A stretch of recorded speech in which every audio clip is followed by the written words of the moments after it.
Hi. Today is a Fast and Furious kind of a day. I actually missed this one at the theatre, so I'm pretty pumped. Absolutely loved Part 7. This I've been waiting for a long time. Gonna check it out right now.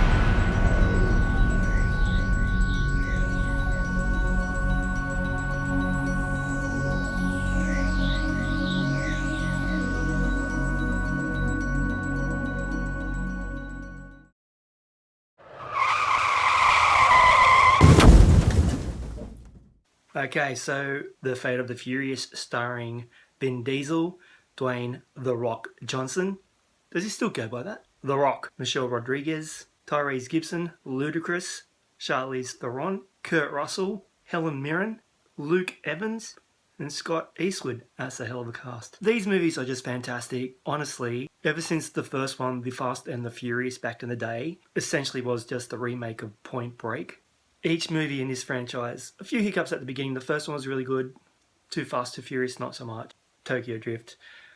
These movies have just got increasingly over the top, for want of a better word, and thoroughly entertaining.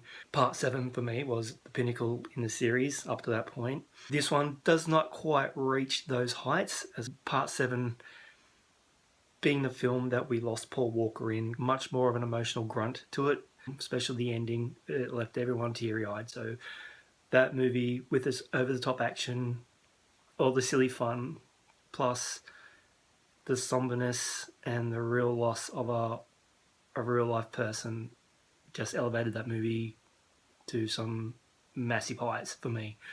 And I was curious how they were going to address the loss of Paul Walker in this one. Brian and Mia and their son have left this life. That's one little throwaway line. Oh, and there's a nice little thing at the end. I won't spoil it. But Brian essentially is out of the series, but Brian also lives on. So this film basically has Vin Diesel going rogue.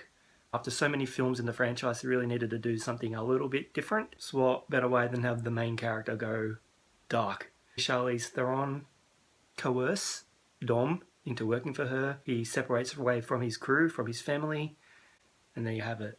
Main driven plot. Now the plot in these movies is second to the stunts. Obviously the plots are a little bit silly, and so are the stunts, but they are so big and so well done and so goddamn entertaining. It's what you want in a movie like this. I really had wished I'd caught this at the theatre. I didn't, but I watched it on my awesome setup at home and on 4K. Absolutely stunning, which is the norm for 4K. But this would have been a really good big screen event movie to watch. But having said that, still pretty sweet on the 4K home theatre setup. The movie is so much fun. It's stupid.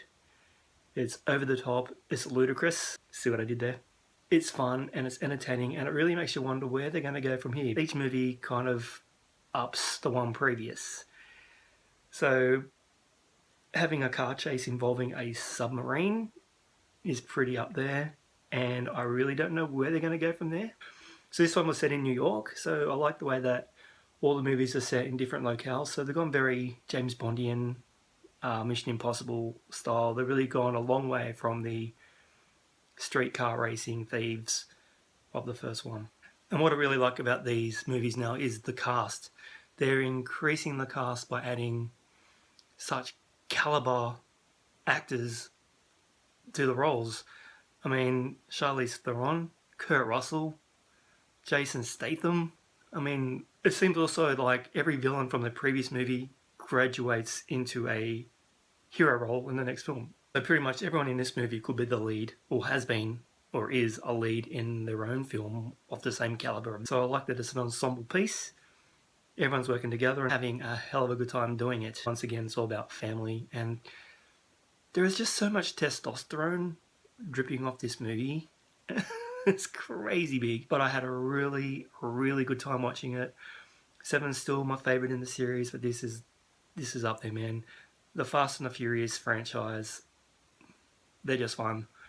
They're over the top, they're silly, but they're also poignant, and they're just great entertainment. So if you're looking for a good thrill ride, if you want to leap into the series, go right ahead.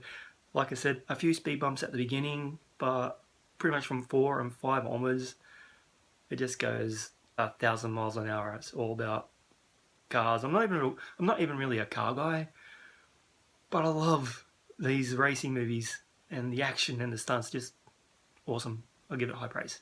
Alright guys, thank you so much for checking out my channel. I really hope you enjoyed the review. Please feel free to subscribe, and I will be back with more reviews soon. Thanks for watching.